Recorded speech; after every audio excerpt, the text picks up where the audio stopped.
The Kawhi Leonard situation continues to get crazier and crazier. It was just last week that the entire NBA world was shaken up by the news that the Clippers are being accused of circumnavigating the salary cap in order to give Kawhi Leonard more money. But could Daryl Morey be the guy that gets the last laugh with the Sixers controlling some future Clippers draft capital? I do want to talk about the latest in this situation that I do believe is one of the biggest in NBA history here. That we have this quote coming out from, shout out to David Aldrich here, saying that this has the potential to be the biggest thing that Adam Silver has had to deal with probably since the bubble. Those are the stakes of what we're dealing with, some real deal accusations and a pretty unprecedented situation across NBA history. So I do want to dive into the latest. I have touched on this on the channel before, and the reason that we care about this from a Sixers perspective is not only because I do think this has legitimate league-wide ramifications for how it will be handled, but that the Sixers do control some of the future of the Los Angeles Clippers. And when you do look to this future draft capital,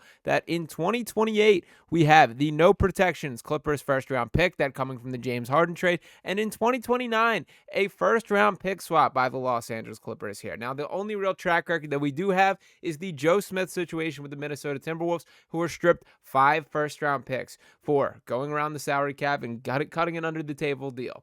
We will see what the punishment and what the ultimate conclusion of this investigation is, but I do think that is related to the Sixers. That there is conversation about Kawhi Leonard potentially being forced to be removed from this contract, released from the contract. Still a lot more questions than answered, but let's dive into the latest here. And the newest report that I did want to highlight comes from Zach Lowe here, who had on a law specialist on his podcast today, the Zach Lowe Show. And this tweet says, the investigation into Kawhi Leonard and the LA Clippers could, quote, likely conclude in a, quote, gray area, making a Timberwolves-style punishment unlikely and a smaller penalty, like the second-round pick confiscation and a fine, most probable, per Zach Lowe. And he says, quote, I find all scenarios plausible to some degree.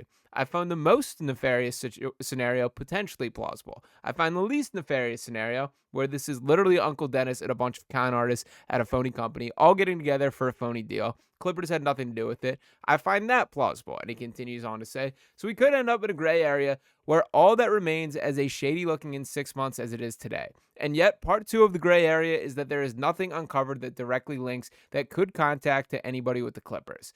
There's this one extreme type of punishment, Joe Smith being the classic example, where you rip away first-round picks and then you fine people and you suspend people. And then there's nothing on the other end where it's just like a little slap on the wrist fine, or a second-round pick, or a slap on the wrist fine. And then there's one big area where those things, it's where we end up. I don't know what the answer is for the league. And if you ask me today, what's the most likely concluding point, I think it would be that. So a lot of words thrown your direction here, but more or less the premise of Zach Lowe is basically his conclusion is he thinks there is not going to be a smoking gun in which you can full out draw this to the Clippers. Now, the reason that I push back on that to an extent is there has to be a level where logic kicks in right here that we're just thinking about. For starters, Kawhi Leonard, when you go through the track record of him, and we kind of touched on that in the last video, that we all remember him having one of the most unbelievable individual stretches of basketball I've seen in my entire life. That 2018-19 playoff run where he hit the three-pointer that bounced around the rim 375 times before going in against the Philadelphia 76ers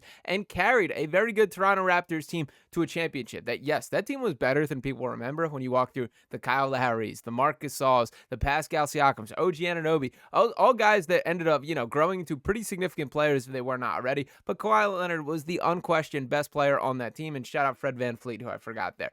Kawhi Leonard was the leader of that and delivered on it. He got himself paid in the process, but there's been these, bizarre requests and reports for quite some time. That Kawhi Leonard is a guy that's cut from a little bit of a different cloth. This is not a guy that, thinks the same way as I would say your average NBA athlete here. As he has a unique personality, unique view on life, and that does come a little bit with some of the requests. And some of those that I did like to mention is we have heard reports in the past that he asked for $15 million in incentives from the Raptors. He also asked for incentives and luxuries from the Lakers. The Lakers turned him down. The Raptors tried but couldn't get enough money. Steve Ballmer and the Clippers agreed. A little bit strange there, that I do very much remember the reports at the time of the Los Angeles Lakers being asked for private jets for his family to come to games and things like that are not, legal or like commonplace request from NBA basketball players. But nonetheless, he did sign on the dotted line with the Clippers and demanded that Paul George come with him, which did come together as well. Now, the other part that I think just does not add up from a logic standpoint is this right here, that Aspiration had sponsorship deals with Leonardo DiCaprio, Robert Downing Jr., Drake, Sidney Crawford, Orlando Bloom, and other stars, and Kawhi Leonard was being paid more than 4 times anybody else. That is odd to me. That is strange to me. And you know what's even more odd to me and even more strange to me is that the guy that was donating $50 million to Aspiration, or investing, I guess is the way that it should be looked at here, the money was being, ending up in Kawhi Leonard's pocket. That math does not quite math to me. Now, I understand Steve Ballmer has done his best, that he's sprinted to the ESPN TV to, put his side of the story out there, to play the compassion side of things. But the bottom line is the facts are the facts here. The NBA is going to do a full-scale investigation. And let's also not forget that Steve Ballmer himself, with this Los Angeles Clippers franchise, has been fined for something like this in the past. Now, you can look at this as it would be incredibly stupid to repeat this. At the same time, maybe, once a cheater, always a cheater sort of conversation. I have a hard time being that angry at Steve Ballmer or at Kawhi Leonard individually here, that I do think, like, for him, if they're going to give you the money, go ahead and ask for it. Go ahead and take it, young man. And for Steve Ballmer, if this is something that gives you an edge, like, I want my owner to care that much that he does not care about the money, that he is investing everything that he has. And Steve Ballmer has plenty of coin, man. The 6th richest man in the entire world. That if it's going to be a Steve Ballmer versus NBA, just race for resources to see how many can cover our butts in a legal situation, there's a pretty likely world where Steve Ballmer wins that. But with all that being said, it's essential for the NBA to cut this, to nip this in the bud, to make sure this is not standard practice or something that becomes commonplace here. That there has to be a competitive balance, that the salary cap is in there for a reason. And if this is something that other teams are doing, you better make an example of why it shouldn't continue. And if this is something that other teams are not doing, you better believe the idea has popped into their head throughout this process here. I do think that there's going to be a pretty significant punishment here for all the reasons that I just laid out. I think that the NBA in particular is going to need to make the Clippers an example, but I still struggle to figure out exactly what that punishment is. Do you force Kawhi Leonard out of this contract completely, make him a free agent, and then he can sign wherever he wants? And that means, like, one of the theorized locations that I've seen floated out there is the Oklahoma City Thunder on a mid-level exception, that the rich get richer to that extent. That would not be anything that is beneficial to a league-wide perspective either. Can you fine Steve Ballmer? You think the guy with the 6th most money in the entire world cares about a slap-on-the-wrist type fine? Think about the magnitude of what a fine would need to be for him to feel that in your pockets. That you finding Steve Ballmer $1 million is like a dude coming up to me and say, can I have 35 cents, dude? Can I have a quarter? That's what it feels like for the scale of what his monetary funds are. Do you strip the draft picks? And guess what? The Clippers have drafted poorly anyway and do their work in free agency. So I have a hard time figuring out what the exact punishment or conclusion can be, but I do need Adam Silver to do a full-scale intervention. There are large stakes for the future of the NBA in this, that you have to make sure this is treated like the big deal that it is. And if that does result in worsening the Clippers' outlook, the Sixers and Daryl Morey in particular are going to be there looking for the last laugh. And I did want to acknowledge this from the Sixers standpoint, is when you do look at the years here, that of course they're in a pretty unique situation as an organization. That sure, the championship window may be pried open a teeny bit, that you can talk yourself into if we get the best version of Joel Embiid, if Paul George can have a bounce back season, if we get a little bit of health luck, that this team is right in the mix of a wide open Eastern Conference.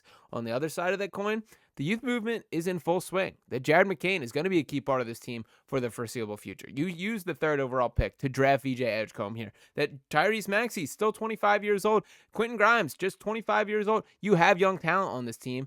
Could this be a potential other face of the franchise? Another key high-level young talent if you're able to add that to there.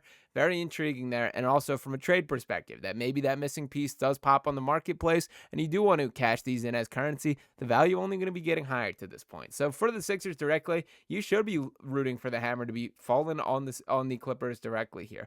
We'll see ultimately what the investigation concludes. I do think that there's going to be a lot that goes into it, that this is going to be a full-scale investigation that takes quite a bit of time. And ultimately, I do hope the truth comes out, that I do hope the Clippers are punished for whatever crime they did commit and they're able to fully identify that that to the fullest extent. But we'll see what happens to this point in the game.